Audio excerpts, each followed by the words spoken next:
Bonjour, je suis ravie que tu sois là. Ceci est le podcast Équilibré KO, un endroit où tu peux trouver de l'inspiration, des réflexions et des conversations intéressantes sur la façon de vivre une vie pleinement vécue. Je suis Prelate et c'est un plaisir d'être ici avec toi. 3 choses que j'ai apprises en entreprenant, que j'applique aussi dans ma vie personnelle. Et je crois que beaucoup d'entre vous qui m'écoutez vont se reconnaître. La première chose que j'ai apprise en entreprenant, c'est que le client n'a pas toujours raison. Et c'est le premier point dont je vais parler. C'est la première chose dont je veux discuter avec vous parce que c'est le point le plus douloureux pour moi. Vraiment, c'est sincère. D'abord, parce qu'on grandit toujours en entendant que le client a raison, mais ce n'est pas vrai. Et dans mon cas, comme je suis professeur de yoga depuis longtemps, je ne voyais pas mes élèves comme mes clients. Et pendant longtemps, je ne me voyais même pas comme une entrepreneuse. Et peut-être que toi qui écoutes ce podcast, tu ne te vois pas comme une entrepreneuse et tu vas te découvrir entrepreneuse. Tu vas te dire « Waouh, je suis entrepreneuse et je ne le savais même pas. » Parce que chaque professeur de yoga est un entrepreneur, une entrepreneuse, la grande majorité, 99% d'entre nous. Donc, dans mon cas, mais cela s'applique à n'importe quelle niche, d'accord? Mais dans mon cas en particulier, mon expérience a été que j'ai obtenu mon diplôme. J'ai suivi plusieurs formations aux États-Unis, en Inde, et je me souviens que j'ai reçu là-bas le petit rouleau, le diplôme, tu vois, félicitations, toutes les heures complètes, etc. Tu es professeur de yoga, et maintenant, à mon époque, il y a environ 12 ans, tu vois, on n'avait pas d'orientation. Je peux au moins parler pour moi, n'est-ce pas? Je n'ai pas reçu d'orientation. Comment vas-tu facturer pour ton cours de yoga? Comment vas-tu payer tes impôts? Comment vas-tu collecter l'argent? Comment vas-tu payer ton assurance? Comment vas-tu faire ton tableau de dépenses, de l'essence, de ta voiture, de l'entretien, enfin? Et cela, c'est parce que beaucoup de personnes voient encore le yoga et le professeur de yoga comme quelque chose qui est un passe-temps, n'est-ce pas? Tu t'arrêtes et tu réfléchis, tu vois un professeur de yoga et tu te dis « Waouh, est-ce qu'il est vraiment un professionnel ?» Ou alors, tu as l'habitude de voir sur les réseaux sociaux des personnes belles, minces, grandes, blondes, comme Gisèle Bündchen, Angelica et Gracie Mazzaferra, et tu te dis « Ah voilà, le yoga c'est ça, non ?» Beaucoup de gens pensent encore que le yoga est un passe-temps, et que personne ne vit du yoga, n'est-ce pas? Et beaucoup de professeurs ont effectivement des difficultés à vivre du yoga. Moi-même, j'ai été l'une d'entre elles. Au début, j'ai vraiment galéré et je travaille encore énormément. Moi, une personne qui travaille vraiment beaucoup, et je le dis avec beaucoup de plaisir, tu sais, parce que j'aime vraiment ce que je fais, mais vraiment, j'ai beaucoup galéré. Jusqu'à ce que j'arrive au point de pouvoir payer mes factures, payer mes dépenses, en donnant des cours de yoga donc, en tant que professeur de yoga pour moi, surtout d'après mon expérience. Mais je crois que pour toute personne qui écoute ça, que tu sois écrivain ou écrivaine, que tu sois quelqu'un qui fabrique des bijoux, qui vend des glaces, qui vend des gâteaux, qui donne des cours particuliers, peu importe, quel que soit ton domaine, n'est-ce pas? Il est très probable que tu t'es lancé dans l'entrepreneuriat par passion, quelque chose que tu aimes vraiment, que ce soit un art ou quelque chose qui te fait vibrer, qui touche ton cœur, n'est-ce pas? C'est donc pour cela que tu as choisi d'entreprendre dans ce domaine? Alors, pour moi, mes élèves, ce sont mes élèves, ce sont des personnes que j'aime sincèrement. Et je me souviens que quand je donnais des cours en présentiel à Los Angeles, ce que j'ai fait pendant de nombreuses années j'avais mes élèves réguliers, j'avais mes élèves particuliers, j'avais des élèves en entreprise, je donnais des ateliers, je donnais des retraites. Et j'avais un contact très proche avec ces personnes, à tel point que je n'avais même pas l'impression d'avoir une entreprise, je ne me sentais pas entrepreneur. C'était quelque chose de tellement naturel pour moi. C'était quelque chose de si facile pour moi d'aimer ces personnes au point de ne même pas réaliser qu'elles me payaient. Quand j'ai commencé à changer, à faire la transition vers le numérique, ça a commencé à devenir plus complexe, n'est-ce pas? Pourquoi?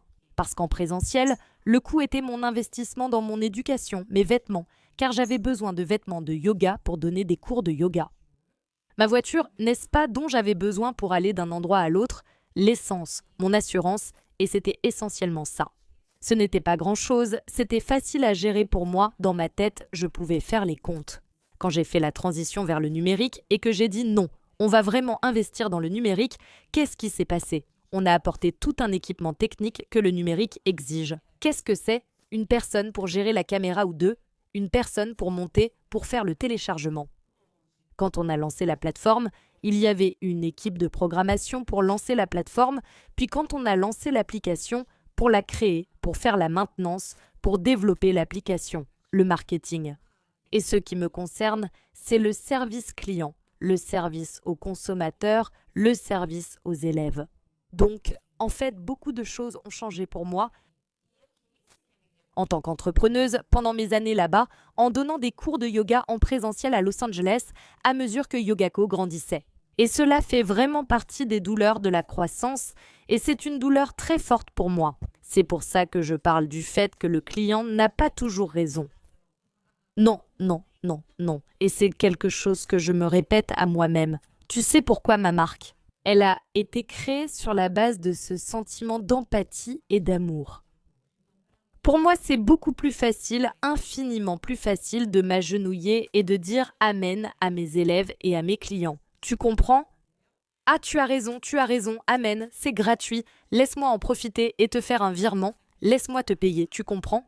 Pour que tu aies accès à ma plateforme, c'est à peu près moi, tu comprends? C'est ma nature, c'est qui je suis, ça fait partie de moi. Donc, moi, je suis le genre de personne qui vraiment, littéralement, parfois, j'en arrive à payer l'élève pour qu'elle prenne un cours avec moi. J'ai déjà fait ça. Dis-moi si tu es ce genre d'entrepreneuse. Oh mon Dieu, donnons-nous la main. Concentrons-nous parce qu'on a une entreprise avec des factures à payer, mes amis. Alors les entrepreneuses, comme Prix qui souffre, qui dit les amis. Le client a toujours raison. Je vais m'agenouiller, embrasser la main du client. Tu comprends? Parce que pour moi, quand j'étais toute petite, quand c'était moi qui faisais, par exemple, l'interaction avec mes élèves à Los Angeles, en présentiel, j'avais le contrôle total de tout ça. C'était très simple, très facile pour moi de satisfaire mes élèves et ça me faisait me sentir très bien. Alors au début, quand j'ai lancé Girasol, à l'époque, quand j'ai lancé la première version de ma plateforme payante, j'ai fait tout le service client, j'ai fait tout le service après-vente. Encore une fois, j'avais le contrôle et je rendais tout le monde heureux et satisfait. En grandissant et avec la demande croissante, puis après la naissance de mon deuxième enfant, nous avons continué à évoluer. C'est le terme juste. Évidemment, nous avons confié le service client à d'autres personnes et nous avons eu des nuances dans notre entreprise elle-même. Notre entreprise est plus complexe et comporte des nuances. Qu'avant, nous n'avions pas cela. Cela demande beaucoup plus que ce que nous demandions auparavant et nous avons commencé à toucher un public plus large. Et parmi ce public, ce n'est pas toujours la personne idéale qui vient, ce n'est pas toujours le client que nous recherchons, ni l'élève que nous cherchons, surtout en ligne. Celles qui ont une entreprise en ligne savent de quoi je parle, cela peut aussi arriver en présentiel. Parfois, tu es là avec ta boutique parfaite, belle, parfumée, merveilleuse, et tu ouvres la boutique, tu ouvres le café, tu ouvres ton bureau, peu importe quel est ton business. Tu te dis « Waouh, c'est aujourd'hui ». Aujourd'hui va être une journée merveilleuse, on va transformer des vies. On est là pour améliorer l'estime de soi des gens, on est là pour aider les gens à se sentir mieux, on est là pour créer un impact positif dans le monde. Et puis, il y a cette personne qui entre par la porte, qui te prend toute ton énergie, tu es presque au bord des larmes et tu supplies presque ce client de partir. Dites-moi si c'est vrai ou pas les filles, mais ce qui se passe dans mon cas, c'est que je suis le genre de personne qui parle. Les filles, je parle à mon équipe, je reste disponible, je ne ferme jamais la porte, j'essaye toujours d'être disponible pour les gens. Même si je suis seule et que je dois gérer mon temps, ma vie personnelle, me prioriser, je reste ouverte et disponible. D'ailleurs, plusieurs de mes élèves ont déjà reçu un message vocal de ma part depuis mon téléphone personnel, tu comprends? Elles m'ont dit « Regarde, untel, j'ai vu ici dans notre service qu'il s'est passé ceci, ceci et cela, désolé. Oh, j'ai vu ici qu'il s'est passé ceci, ceci et cela, on va régler ça. C'était ça, ici, on va faire comme ça. Tu sais, de vraiment parler, non ?» Les gens me préviennent et on va régler ça, on va le faire. Il m'arrive d'être devant mon ordinateur à minuit et de voir qu'il y a une élève qui a un problème et de dire non. Voyons ce qu'on peut faire pour cet élève. On va trouver une solution, on va se débrouiller pour que cette élève soit satisfaite, ça c'est moi. Donc, il y a eu un cas en particulier où j'ai agi comme ça, tu comprends? Non? On va faire en sorte que ça marche, on va régler ça. Il n'y a pas de problème qu'on ne puisse pas résoudre. Allons-y, allons-y, allons-y. Et donc j'ai parlé avec l'élève, j'ai envoyé un message à l'élève, j'ai tout fait, comme dirait ma mère, j'ai tout donné. Et l'élève, malgré tout, a dit non, non, et j'ai parlé, et je me souviens vraiment du ressenti de cet élève. En particulier, professeur, soyons honnêtes, il y a toujours des élèves qui naissent pas, on dirait qu'ils nous touchent d'une manière différente. Il y a toujours ce client qui laisse ce commentaire sur Google, ce client qui laisse cet avis spécial.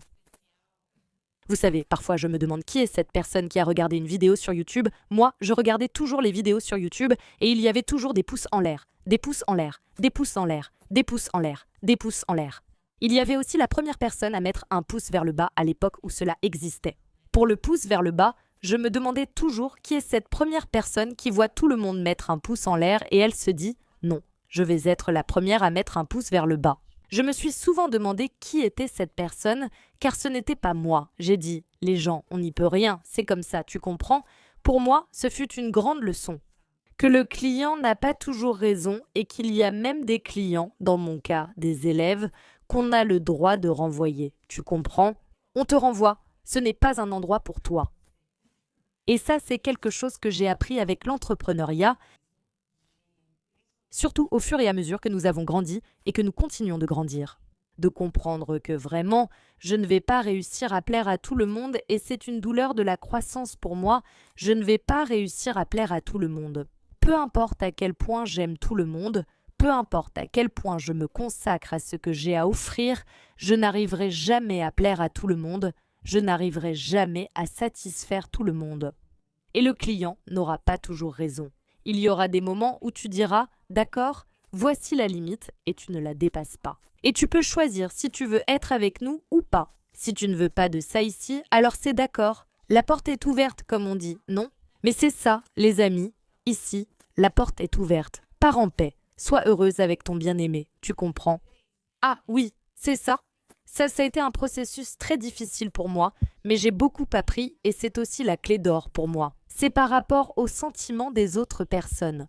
Parce que ce que je vends, qui est le cours de yoga, ce n'est pas vraiment ce que je vends, n'est-ce pas? C'est ce que j'offre. J'offre une opportunité à la personne de se sentir accueillie, de se sentir en sécurité, de se sentir aimée, pour qu'elle puisse se regarder elle-même de façon sincère et honnête, et je fais cela à travers le yoga.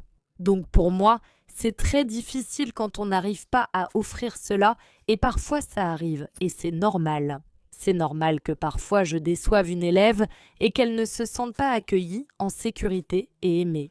Je ne peux pas être responsable de ces sentiments, et moi, en tant que marque, n'est-ce pas, et l'entreprise, nous allons décevoir des gens.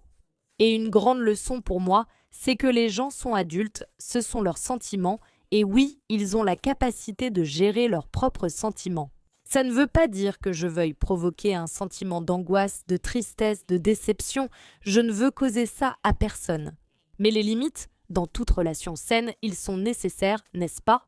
Alors, quand on arrive à l'entrepreneuriat, il y a une limite où le client n'est plus vraiment un client, il devient littéralement un casse-tête sans fin. Quand il n'y a pas d'adéquation, quand votre produit ne convient pas, peu importe, ou quand votre client n'est pas adapté à ce que vous proposez. Vous devez en effet dire « Ok, j'ai renvoyé le client » et dire « Ok, vous n'avez pas raison, le client n'a pas toujours raison ». Et dans mon cas, ma grande difficulté à faire cela, c'est parce que je me disais « Mince, si je fais ça, si je dis ça à la personne, pas de cette façon ». Évidemment, on parle de ça ici, n'est-ce pas, entre nous, mais au bout du compte, en fin de compte, c'est ça, non? Oui, regarde, la porte est ouverte, pars, je ne te veux pas ici, ce n'est pas ça, n'est-ce pas les amis? Disons-le clairement, donc dire ça aux gens, ce n'est pas facile. Qui arrive à dire ça de façon délicate? Pour l'amour de Dieu, pas comme je viens de le dire ici, n'est-ce pas, mais avec sensibilité, avec politesse. Donc c'est difficile.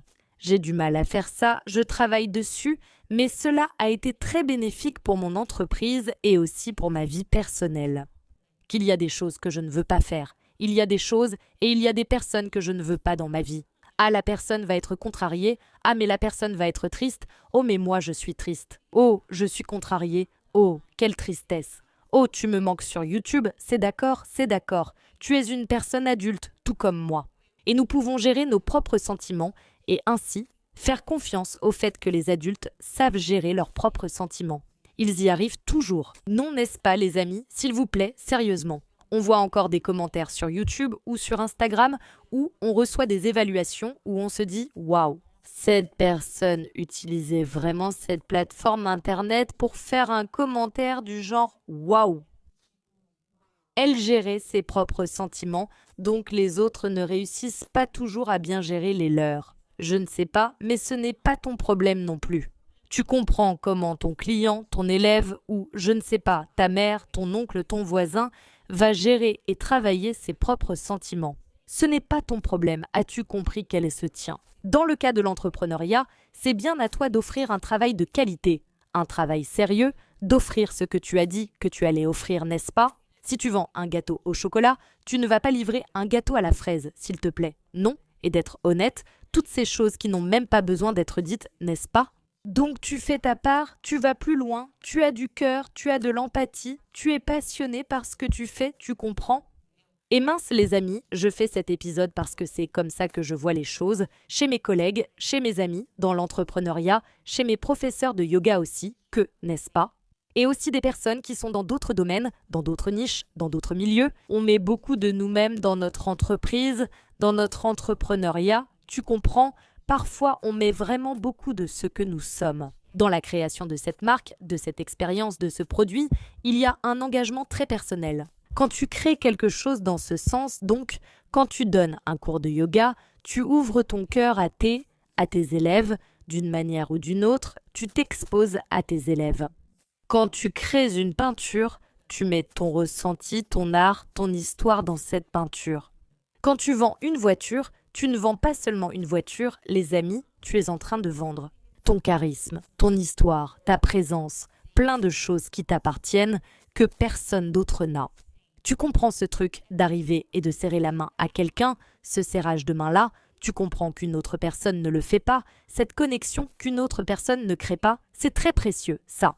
Et parfois, et pas toujours, on parle de cette question que le client n'a pas toujours raison et que si nécessaire, il faut se séparer du client. C'est la même chose dans notre famille, dans notre cercle d'amis.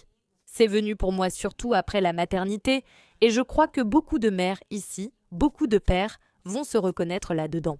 Qu'après la maternité, j'ai renvoyé plusieurs amis de ma vie, tu comprends, parce que je me suis dit « Ok, les amis, ma vie est différente maintenant, j'ai changé, tu comprends ?» Ma vie a changé, ma dynamique a changé, c'est différent. Il n'y a pas moyen. Et il y a des amis qui comprennent et qui restent dans notre vie et s'adaptent. Ce truc que mon fils se réveille à 6h du matin, je ne vais pas prendre un rendez-vous pour prendre un petit déjeuner avec toi à 11h30 du matin. Tu comprends?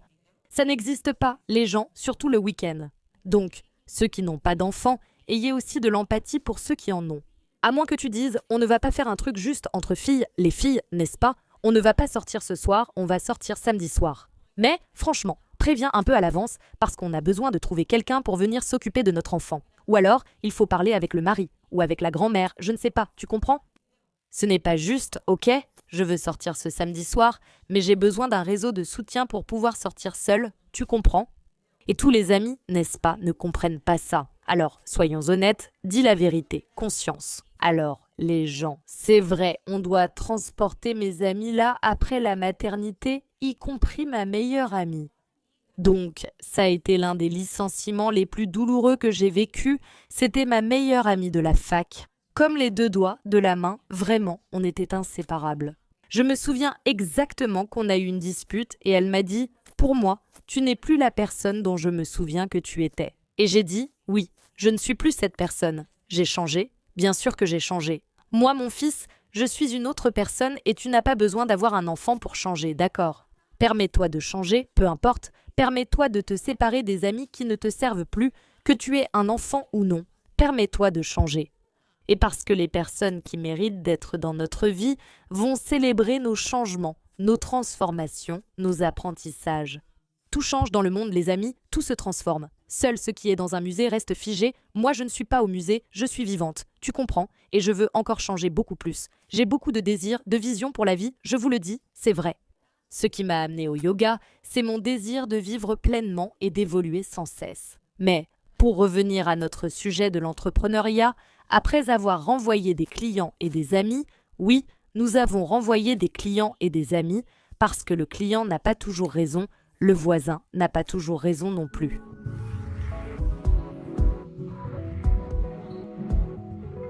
Et là, je me souviens de ma première grossesse quand j'allais dans les studios de yoga pour suivre un cours de yoga, quand je restais à la maison et que je mettais un cours de yoga à la télé pour pouvoir pratiquer chez moi. Et tout ce que je pensais, c'était que j'en avais marre de faire les mêmes cours, les mêmes enchaînements, d'entendre les mêmes conseils. C'est pourquoi, lors de ma deuxième grossesse, j'ai créé une série fantastique pour t'accompagner à chaque trimestre et qui sort de l'ordinaire. Toi qui es enceinte, ou si tu connais une femme enceinte, tu vas lui envoyer celle-ci parce que c'est très important. C'est un moment très spécial de notre vie, plein de transformations, et c'est pour ça que cette série est si réconfortante. Elle est organisée par trimestre, donc à chaque trimestre, tu auras des cours spécifiques pour celui-ci. Mais en même temps, tu peux choisir tes cours préférés et suivre n'importe lequel de ces cours dans le confort de ta maison. C'est ma série de yoga pour femmes enceintes exclusive que pour la toute première fois, tu peux acheter et acquérir pour que tu puisses y accéder et pratiquer chez toi. Il te suffit de cliquer sur le lien dans la description de cet épisode pour acquérir cette série dès aujourd'hui. Tellement merveilleuse qu'en plus de tout cela, tu as 14 jours de garantie satisfait ou remboursé. Si tu n'aimes pas, sans question, sans discussion, tu récupères ton argent. Alors, future maman et amis de futures mamans qui savent t'offrir des cadeaux, toi qui penses à la baby shower, ma chère, regarde, c'est un super cadeau.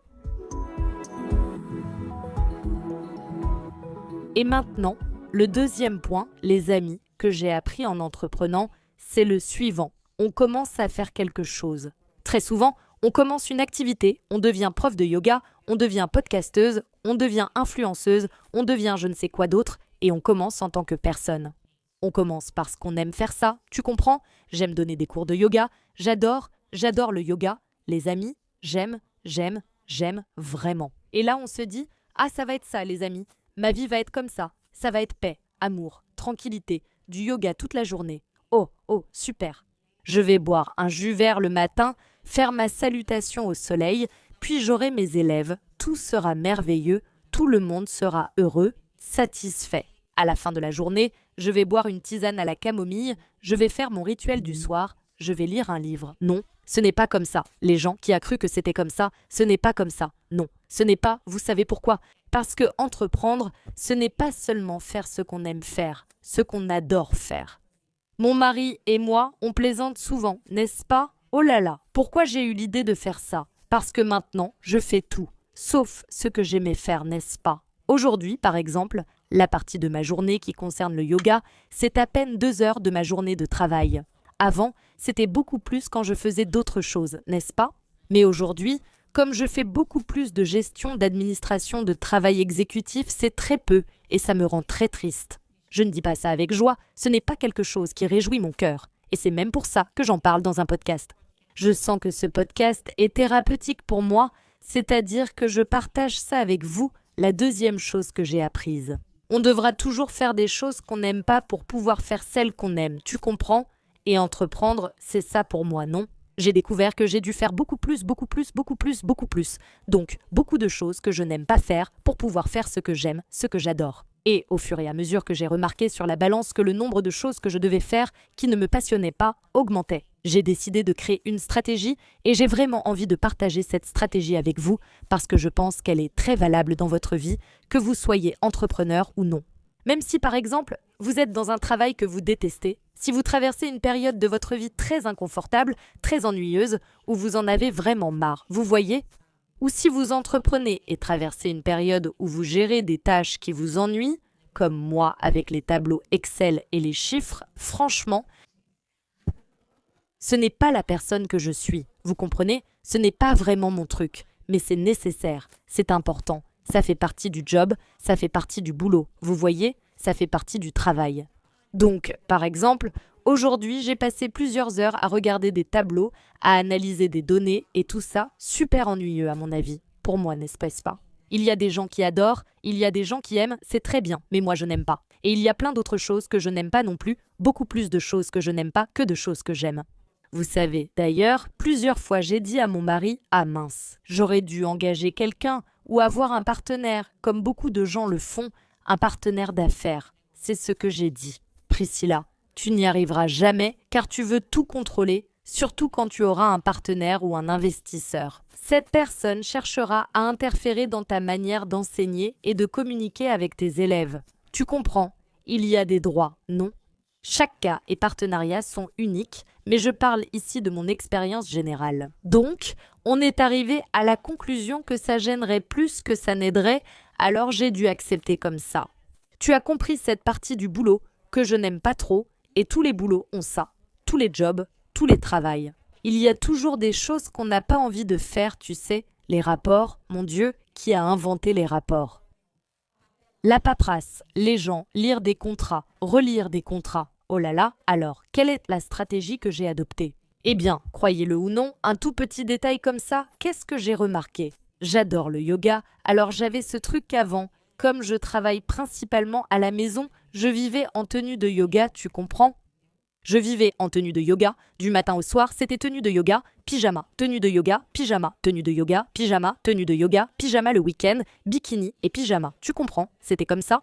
Et puis j'ai réalisé que je devenais comme ça, contrariée, dérangée par tout ce que je devais faire et qui ne me passionnait pas tant que ça dans l'entreprise.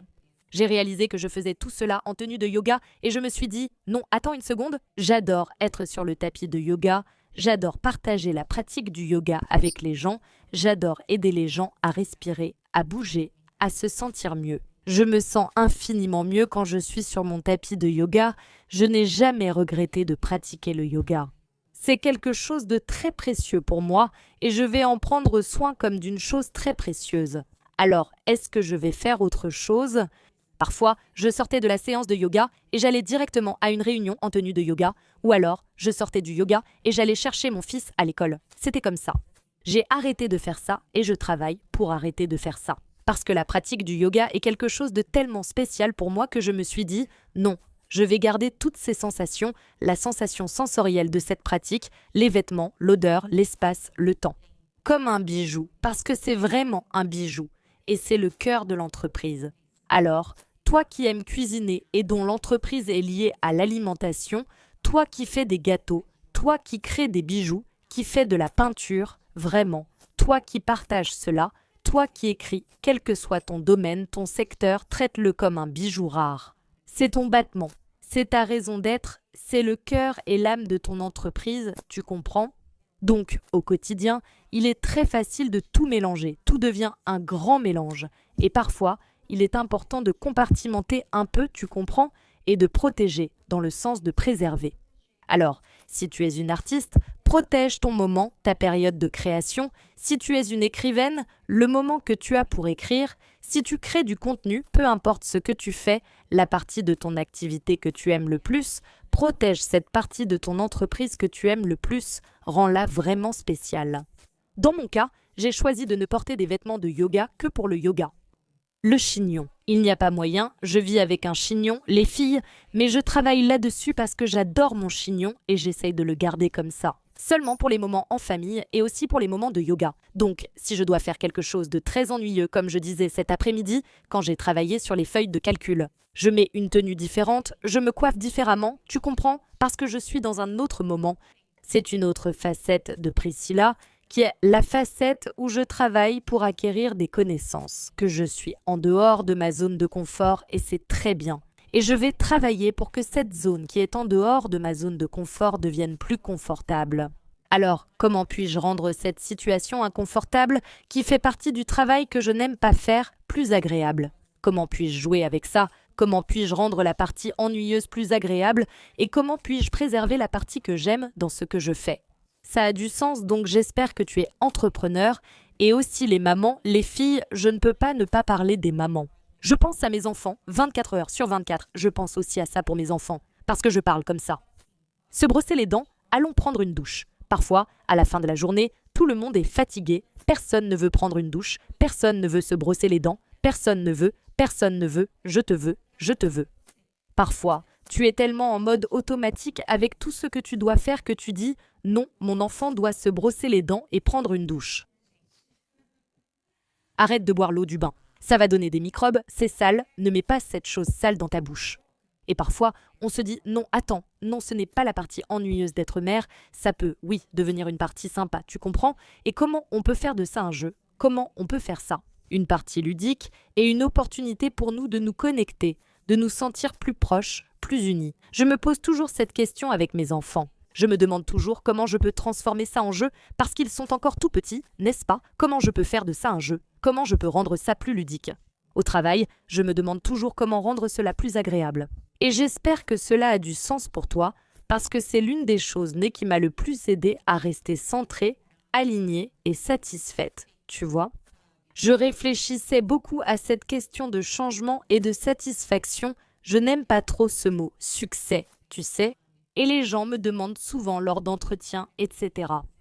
Ah, quelle est ta version du succès? Qu'est-ce que le succès pour toi? Tu as beaucoup de succès? Tu as ta propre version du succès, mais l'idée du succès semble très figée. Comme si tu atteignais le succès et c'était fini, voilà, alors que la vie n'est pas comme ça, les amis. Je suis quelqu'un qui y croit beaucoup et qui l'accepte. La vie est dynamique, la vie bouge, la vie est fluide. Je réfléchis souvent à mon niveau de satisfaction dans la vie. Peux-tu dire quel est ton niveau de satisfaction aujourd'hui?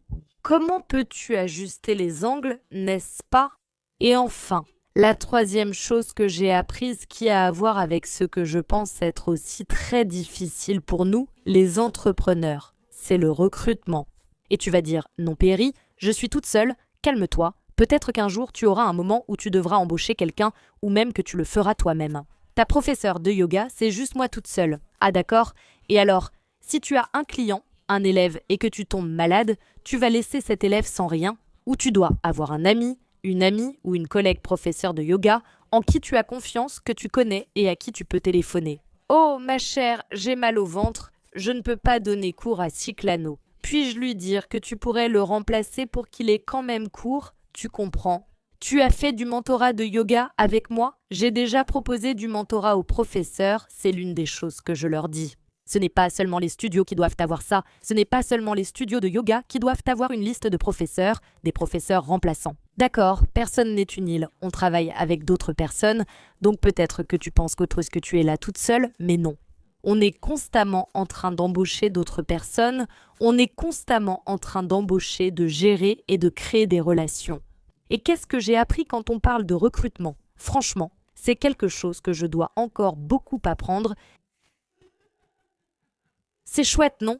J'ai compris que j'ai encore beaucoup à apprendre. La première étape, c'est d'apprendre vraiment beaucoup.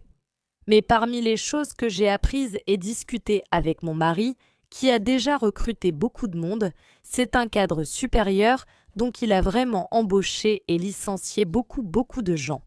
Et il me donne quelques conseils, tu sais, et je me souviens que je lisais. On a des choses sur lesquelles on était d'accord, d'autres non, etc. Et il n'influence pas beaucoup mon entreprise. Non, parce qu'on se respecte beaucoup et j'en suis très fière. Dans notre relation, je pense qu'on a une relation où on se respecte énormément l'un l'autre et si jamais on ne se respecte pas, on essaye de le faire, tu comprends? On se fait une petite remarque et on essaye vraiment de se respecter l'un l'autre. Et j'ai appris que quand je vais embaucher quelqu'un, je préfère 1000 fois embaucher quelqu'un. Que, quand je regarde la personne, je me dis que je préférerais être en réunion avec cette personne plutôt que d'embaucher quelqu'un dont tu te dis « Waouh, cette personne est parfaite, elle a toutes les qualifications, elle a toutes les recommandations, tout est parfait, ce qui est difficile à trouver, n'est-ce pas? Mais tu la trouves parfaite, la personne parfaite, mais tu vas être en réunion avec cette personne et en 25 minutes tu te dis « Waouh, je ne supporte déjà plus cette personne et je sais que beaucoup de gens ne voudront pas l'admettre ou le dire, n'est-ce pas? Mais je suis là pour le dire, être la voix du peuple parce que c'est vrai. » Quand tu embauches, ne me dis pas que tu veux quelqu'un que tu n'aimes pas juste parce qu'il est parfait sur le papier, il faut un équilibre. Mais quand les gens me disent ça par exemple, « Ah mais je peux apprendre, d'accord? Mais qui va payer pour que tu apprennes? Ça va sortir de ma poche, n'est-ce pas? » Alors on plaisante, ne dis pas ça pendant un entretien, « Ah mais je peux apprendre ». Non, ne dis pas que tu peux apprendre, tais-toi, c'est mieux à mon avis. Tu sais pourquoi? On cherche quelqu'un qui sait déjà, pas qui va apprendre. C'est la réalité, tu comprends. Ici, les amis, je n'arrive pas à croire que je suis devenu coach en business. Coach pour les personnes qui veulent recruter et embaucher. N'y va pas et ne dis pas « Ah, mais je vais apprendre ». Les amis, ça m'énerve rien que d'en parler. Il y a eu une fille qui a passé un entretien avec moi. Et une chose intéressante à faire à la fin de ton entretien, c'est de demander un retour sur l'entretien. Même sans être embauché, tu apprends. Et c'est essentiel. Je me souviens d'une personne que j'ai interviewée qui a demandé un retour que j'ai donné. J'étais ravie. Je trouve pertinent quand les gens demandent « Comment s'est passé l'entretien? Qu'en as-tu pensé? Quel retour peux-tu donner ?» Même un retour d'environ 50 mots est très pertinent et t'apprends beaucoup, non? Et moi, comme j'ai un patron d'1 million, plus d'1 million de personnes, tu vois, qui me donnent constamment des retours, mes patrons, les gens, qui est mon patron? Les gens, c'est vous qui écoutez ce podcast ici. Mon patron, mon cher, vous allez là, vous mettez 5 étoiles, mon patron est content, vous mettez 1 étoile, mon patron n'est pas content.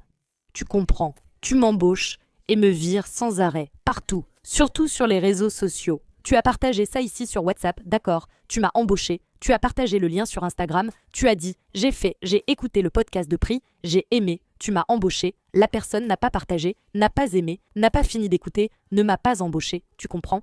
Donc je sens que j'ai un peu d'expérience avec ça et je dis comme ça, les gens. J'ai appris qu'il est très important que les gens, plus que la culture, les gens parlent beaucoup de la culture d'entreprise, n'est-ce pas?